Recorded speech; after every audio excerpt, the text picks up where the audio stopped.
Label Radio. And we was laughing because Dre on that song talked about he don't smoke cess because it gives you brain damage, and then he puts out an album called The Chronic. And Jerry was telling me, I guess back in your day, only jazz musicians smoke marijuana. It was like taboo to do any drugs, right? Oh yeah, I mean people just didn't do it. Beside that, you know, where I grew up in Ohio, you could do 25 years for having a joint. Really? Sure. Damn, 25 years for a joint? That's crazy. Now it's legal. Yeah. Go figure.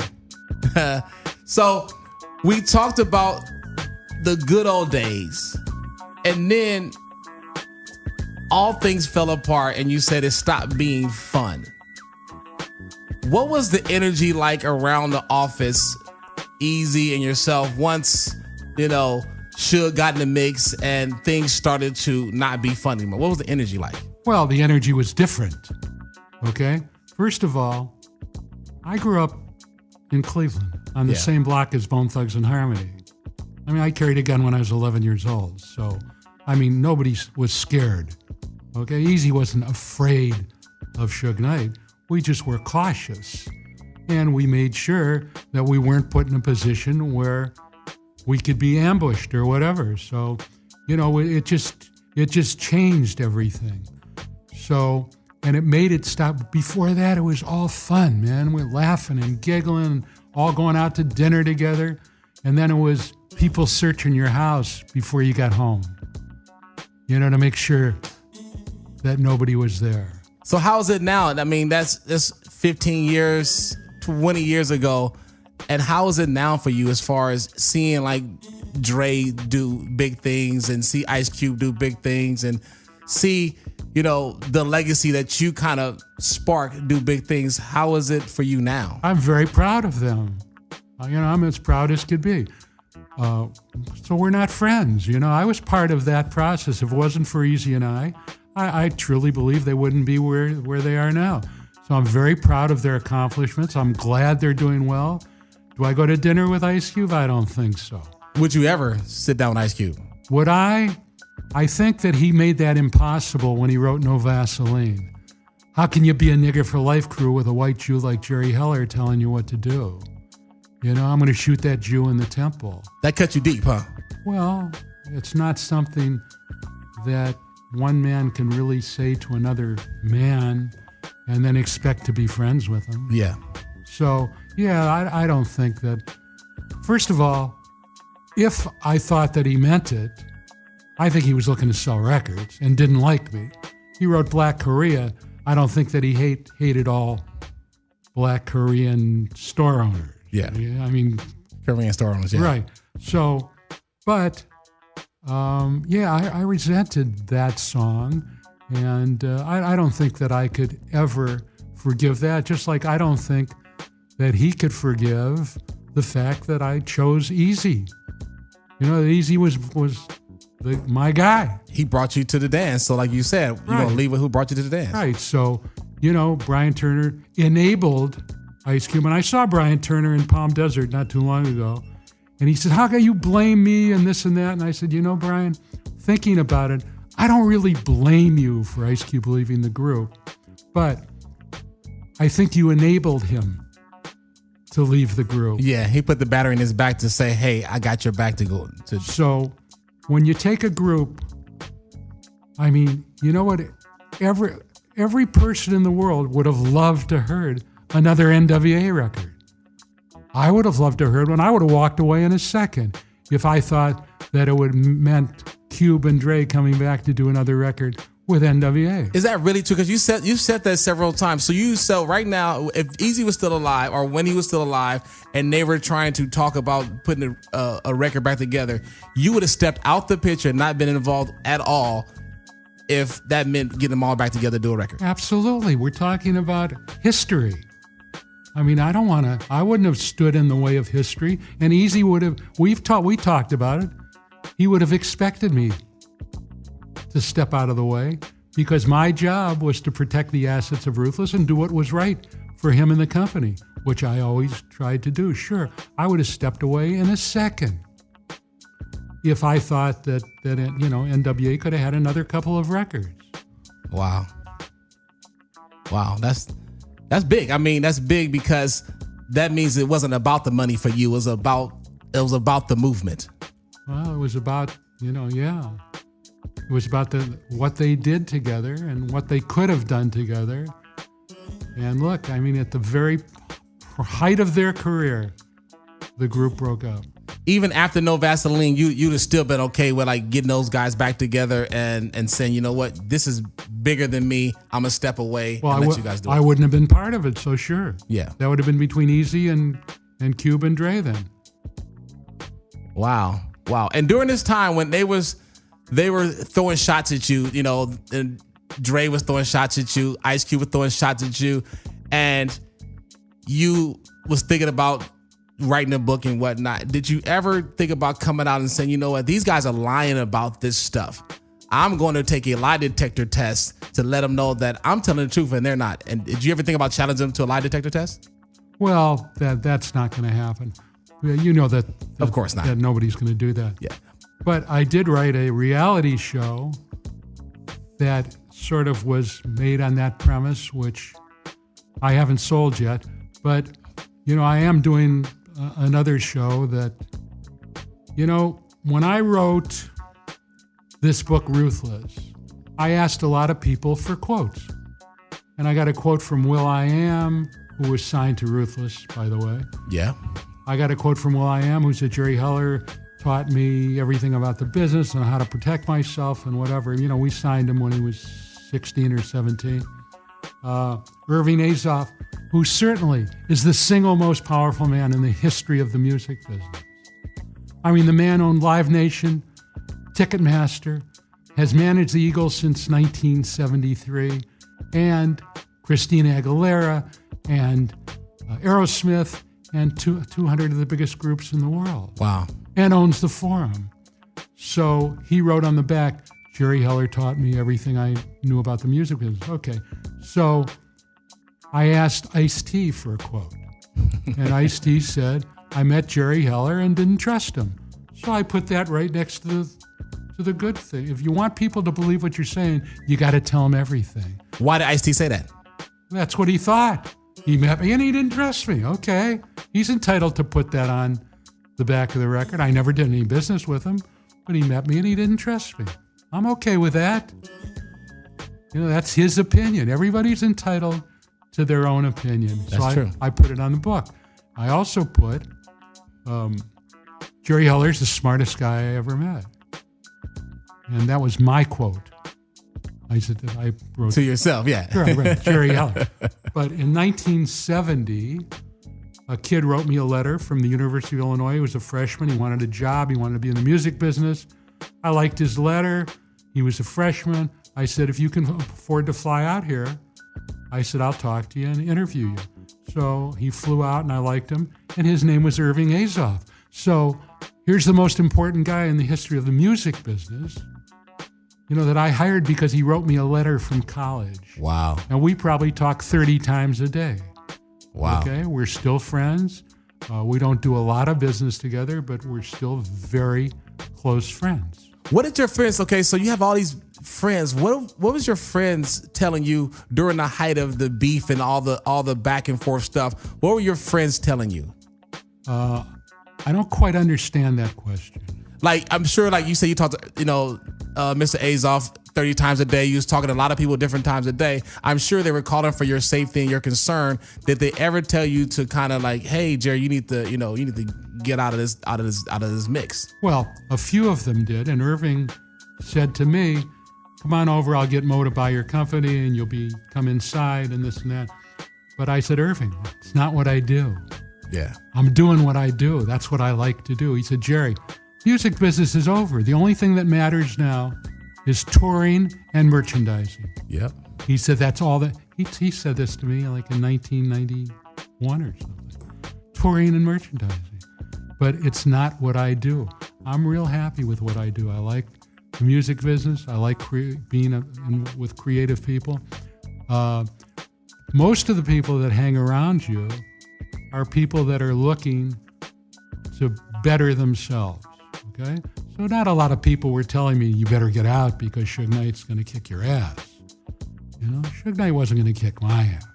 Yeah. You know, so he did. You know, that they got Eazy right across the street at the old Solar. Down on Cahuenga, right? Yeah. But you know, Eazy rolled by himself. He was fearless. He was afraid of nobody. He always rode. It's funny. My cousin said he loved that white 850 BMW, and he will always be by himself with 3 or 4 phones and a couple pagers, and he was always by himself. He had a lot of cars, but that was one of his favorites. That was one of the favorites, yeah.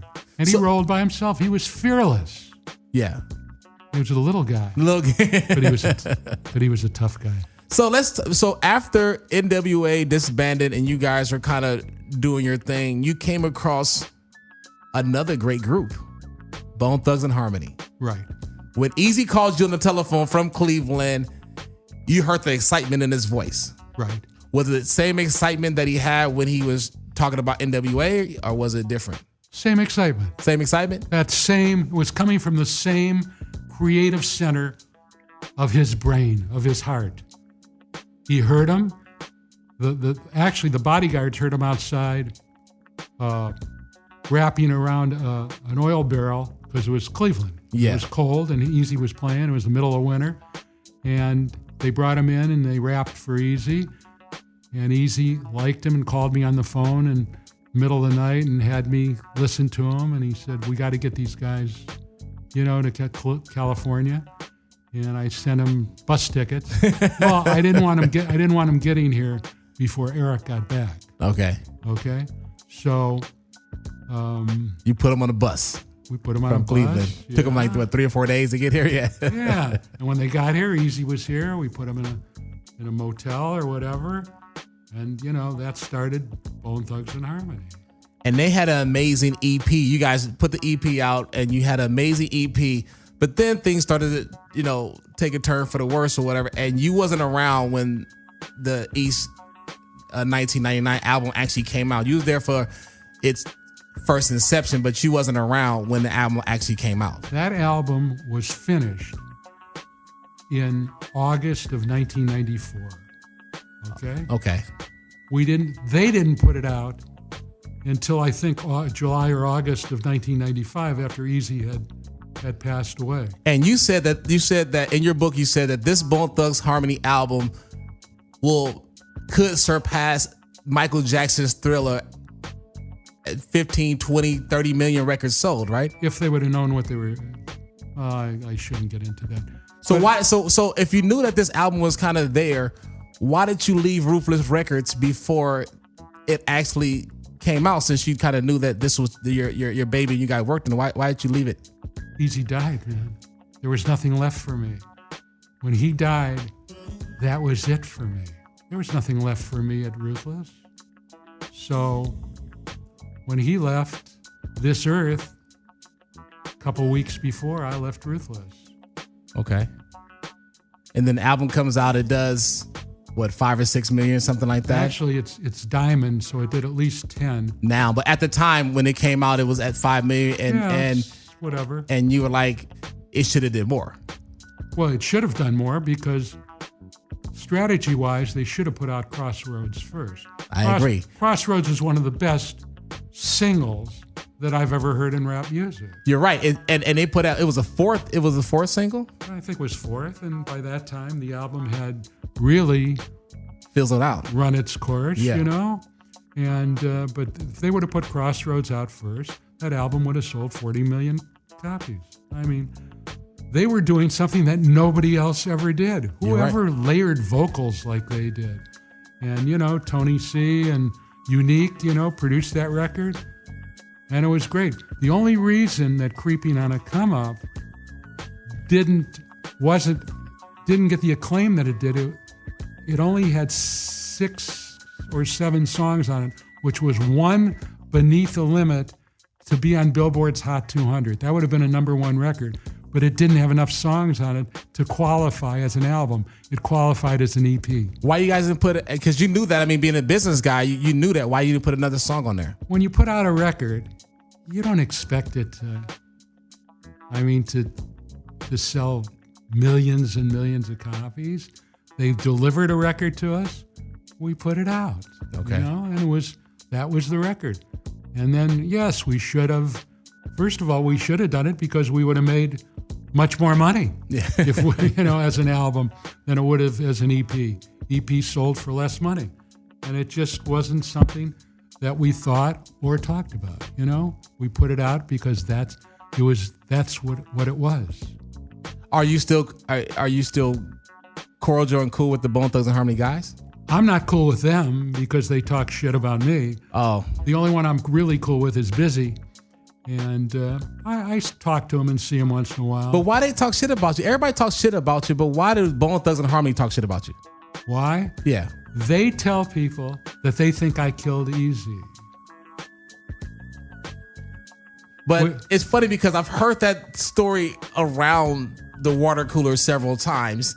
And it's hard to believe if, AKA, you're stealing money for Eazy. If I go by what they're saying, and you're stealing money from this man, and he's a cash cow, why would you kill the cash cow? Well, if that was the premise. Well, obviously, you're a lot smarter than most of the people that talk about that, because all I say is, who had the most to gain from Eazy dying? You said that. I'm the only person that didn't gain from it. You said that a lot, and you look back on it. You look back on this like, if he's the cash cow and you say that he was stealing from this man, why would he kill the cash cow? Well, it makes no sense. It doesn't make any sense that at all. I would kill the goose that laid the golden egg. Yeah. I mean, it makes no sense. So, you know something? So, but you're still cool with Busy Bone.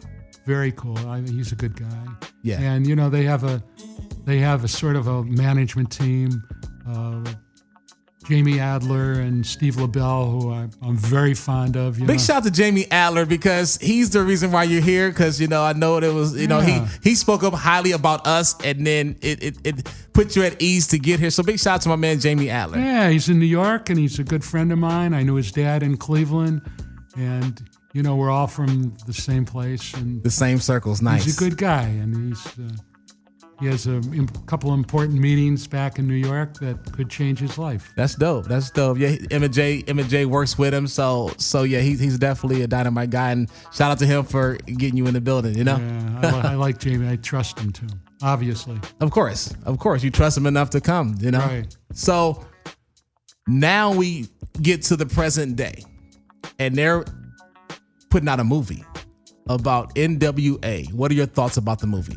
Well, until I see it, I have no comment about it. They haven't asked me to participate in it. So I think that it's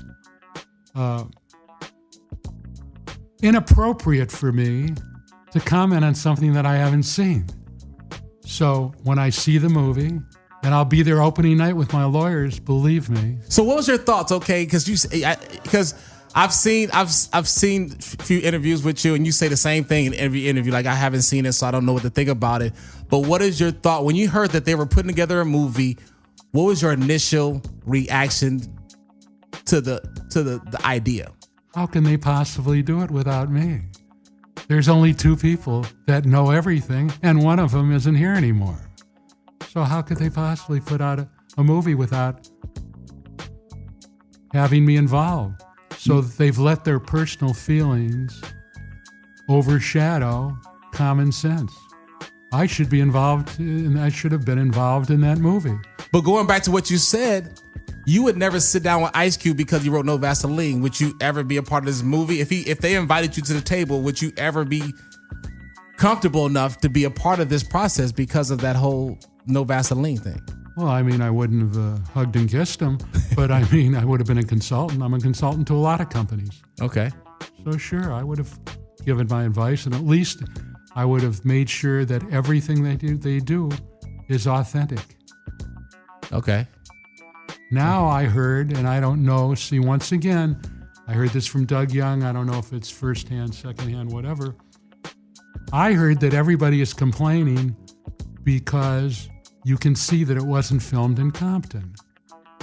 See, at Ruthless, we never did that. We did all our videos in Compton to make sure that we could safely do all of our filming in Compton. So they were complaining. I heard today that they're going back now they have to go back and shoot a lot of scenes in Compton. Wow. That's deep. I don't know for a fact. I mean, this is hearsay. So when the movie comes out, you're gonna be right there opening day with your lawyers looking at what's going on. Right. And if they've portrayed me properly, then I'm gonna give my honest opinion on the film. I mean, Ice Cube is obviously a talented filmmaker. Yeah. And I will give my honest comments on it. If they haven't portrayed me properly, I'm not going to let anyone get away with that. Okay, so we'll have to stay tuned then, huh? Yeah, I'm anxious to see it. I'm anxious to see it too. It's somebody. Have you seen the trailer at least? I just saw that trailer that someone did on their cell phone. I think somebody leaked the trailer. Yeah, and then I couldn't even open it right. Yeah, I don't think that I don't even remember seeing. I don't think I saw it. Maybe. Well, me being a hip hop fan and a hip hop guy, I seen the trailer. Somebody asked me, "What do you think about the trailer and the movie?" And I was disappointed because we as hip hop generation, we deserve a movie like they did Ray. When they did Ray, it was an actual movie. It was put together well, but we get these biopics like Whitney or Aaliyah, and it's half-assed done, and from the trailer, it seemed to go in that lane more so than the movie like they did with even Eminem did 8 Mile. It was a well put together movie. The rest of them that you just said, it's all about the Benjamins, man. Yeah. That's what it's about. And it's sad. I couldn't watch, to be honest with you, I couldn't watch the Whitney.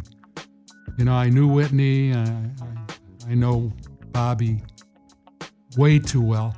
And, I couldn't watch it. It was just... And the guy that played Clive Davis, they should have let Clive Davis play Clive Davis. Clive Davis. He's still around, right? He's bigger than life, man. He's the only guy that can play Clive Davis. I think these artists deserve more. I agree with you. They're talking about doing a Tupac biopic. Anytime they attach the word biopic to a film, it just has a taste in my mouth because I watched Aaliyah and all the rest of these other biopics, and it's like, why we need a biopic? Let's get a major motion picture. I think that Ray set the standard. Ali. Yep. Now you're talking about great movies. Yes. In fact, I watch all the time. I watch Turner Classics a lot, and they show that Temptations movie, all 4.5 or 5 hours. It's long as hell, but it's good. It's good. And it's really good. The 5 Heartbeats was good, 5 Heartbeats was very good. It was good. Those were really good films. Yeah. Evita.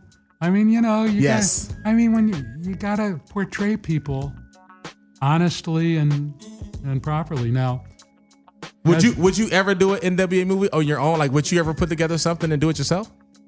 I think that movies are going the way of music. I think movies are really over as we know them. Okay. Television is the new movies. And the biggest stars in the world are going back to TV. Huh? They do TV now. They do commercials. That's where all the money is. So that's where the Benjamins are. Yeah. So I'm doing a series with James Sheridan directing. James Sheridan has won several Academy Awards. Yes. He won My Left Foot. He did all the Daniel Day-Lewis movies. Okay. I'm interviewing the writers that did Ali. Okay. I had dinner with Carter Harris the other night, who did Bloodline, Robbery Homicide, who was a Rolling Stone and Source writer. I don't know if you remember him, Carter Harris, who is just absolutely above reproach and a great, great writer. So as soon as I get the writer in place, then I'm going to start. My distribution company is ITV, which is the biggest single studio in the world. Wow. It's an English company, and they're the biggest studio in the world. And that's who I made my deal with. That's the kind of people that I deal with. So basically what you said is, I'm Jerry Heller, and the show don't stop. Yeah, that's it.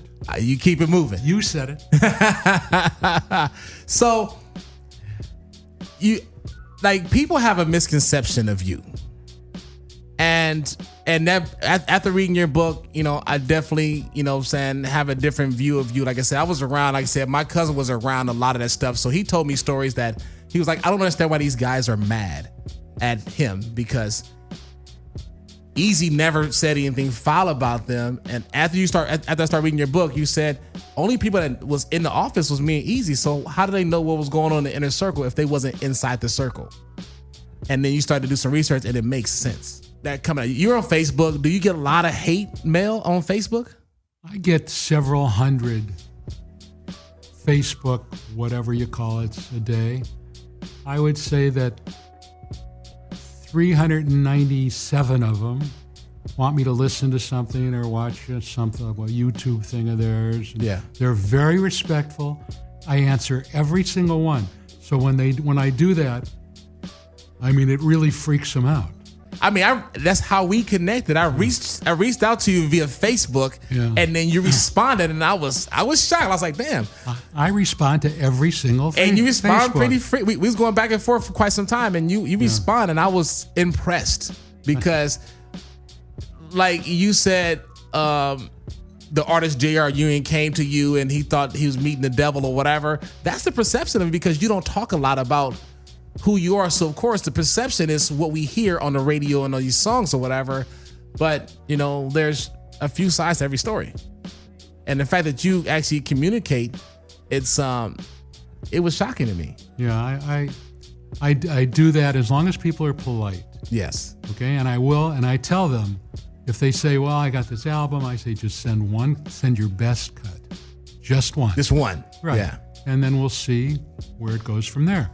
And, I'm happy to give people advice. I'm having breakfast with some kid in the Valley that has been writing me, and I'm having breakfast with him next week in Calabasas. So have you found, has anything come across your desk that made you feel like what Eazy handed you in 1987? That'll never happen again. Never happen again. But there are. But wait, but wasn't Bone Thugs in that kind of category as far as? No, it wasn't. Nowhere near. Bone Thugs made a great record. They didn't change the world. Yeah, that's NWA true. changed the world. I mean, Compton wasn't on the map of the city of Los Angeles. They put Compton on the map. They made Compton the third largest music city in the world. LA, New York, Compton. Not London, not Tokyo, not Nashville. Compton was the third largest music city in the world. Yeah. I mean, these guys what they did was phenomenal, and it doesn't happen that often. Bone Thugs and Harmony made a great record, and if Eazy wouldn't have died, they probably would have become the biggest group in the world, because they're very difficult guys to control. Even to this day, I mean, I hear stories about them as adults still being kind of difficult. So they're very difficult. Yeah. So it took Eazy and I full time just keeping them interested in what they should be doing, and that's making great music, which they did. Yeah. So, but change the world? I don't think so. No. NWA, man, they changed the world. One of the greatest groups of all time. Absolutely. On a par. The LA Times called them two things. They called Straight Outta Compton the album that changed the world, and they called them the world's most dangerous group. And they were dangerous because of what they did with people's minds. Okay? And I still say that I have never met a person, never once met a person, because I always ask this question. Do you remember where you were when you heard Straight Outta Compton for the first time? And I've never met a person that can't tell me exactly where. I was coming from church and I was in the car with my mother and father and I put this on and wow. Man. I was at the rodeo swap meet and Steve put it on and he played it and I was like, what the hell is this? Right, man. I made my mom buy it and she was like, she didn't hear it. I just told her, yo, you need to buy this, Mom. And she bought it and she's like, what the hell is this? I was like, this is that next level. It's funny because Kmart, which was a very big store like Walmart is Yes, now. yes. Okay, so they called me up and they said, "We'll order 300,000 if you clean it up."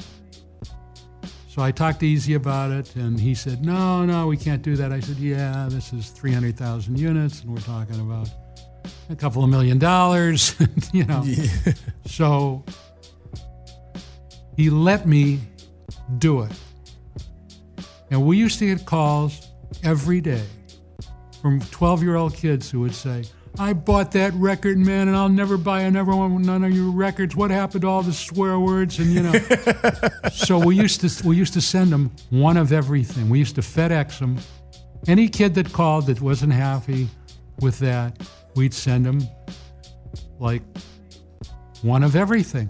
And Wow. And then every week, some of the guys would come in and answer the phone, you know, and a kid would be on the phone and he'd say, "Can I speak to Eazy? He's not here. Who's this?" "Oh, this is Dr. Dre." "No way." No, Wow. no way, man. And you know, and that's what we would do. You know, we were part of the people. Yes. We weren't in those ivory towers on 52nd and 6th in New York. You know, those 60-story buildings. We had this little office, man, in Woodland Hills, and the guys, you know, they took great pride in what we did. Yes. And I think, honestly, that in the beginning, Eazy and I were the only two that really understood. I think that the other guys thought we're going to make a lot of money doing this. Yeah. Okay? I think that Eazy and I probably were the only ones that understood the sociological impact that Straight Outta Compton was going to have. Wow. I think. I don't know. I've never asked them. Of course, they'll say, yes, I did after the fact, but at the time, they, you know. I don't know. So whatever. I give them the credit. So before we leave, we talked about Ice Cube and Dr. Dre and, of course, Eazy, rest in peace.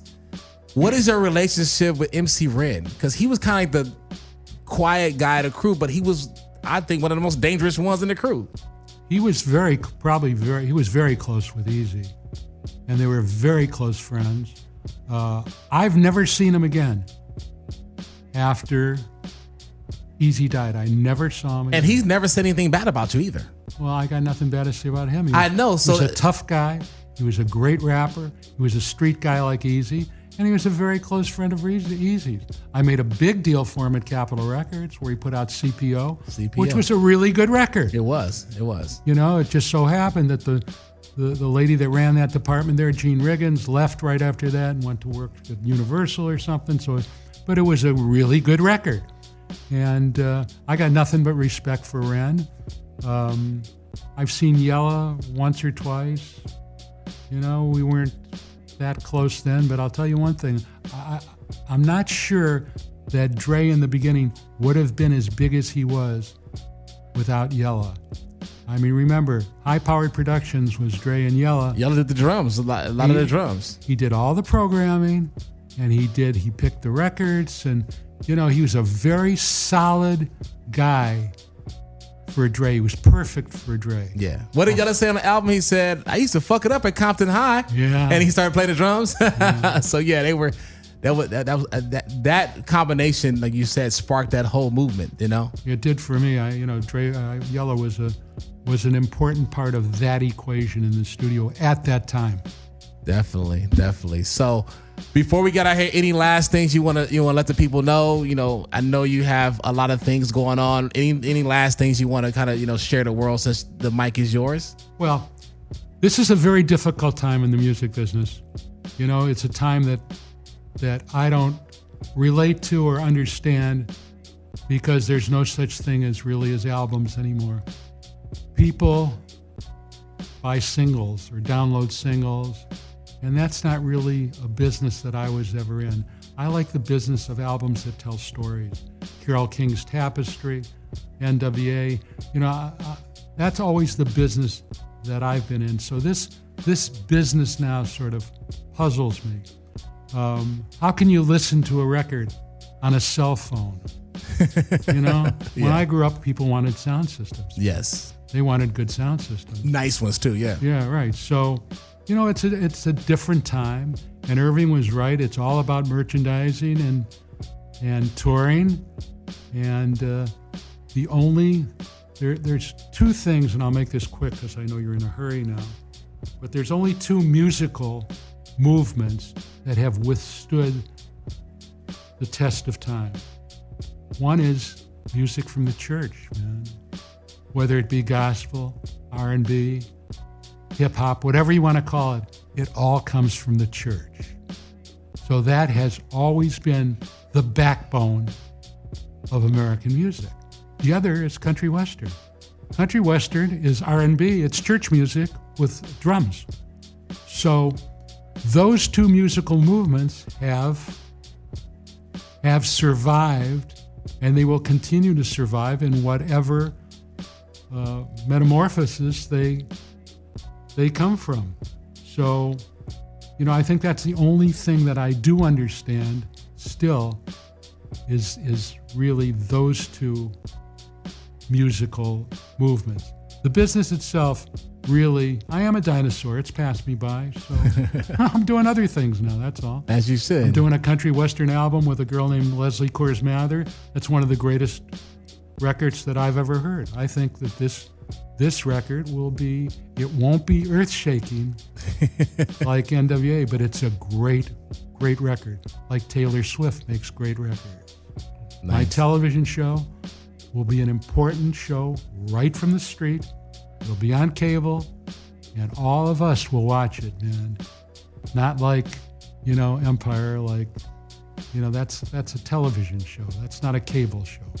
And my cable show will be just like NWA was. It'll be a street show, but it will have the best directors, the best writers, the best producers, and it will be a great show that you'll be proud of. The other thing I want to say is this. Look, the future of the music business, it's with you, man. It's in your hands. Guys like you, social media, that's where it's at now. So the future of the music business isn't with Jerry Heller. The future of the music business is with Mello. It's with you. I appreciate that. Y'all hear that? The future is me, Mello, Right. And White Label Radio. And that's what the future of the music business is, because that's what the kids want and that's what they listen to. Nice. Well, I want to thank you, sir, for coming through and actually telling your story, because I know you don't do this very often. So I appreciate you coming down and sharing your story with us. And anytime you want to talk, or actually when the movie comes out, I need to bring you back and get your opinion about the movie. I'll be here. So let's get into the song that started it all. And I'm talking about Boys in the Hood. Let's leave it on a high note. Great. My favorite.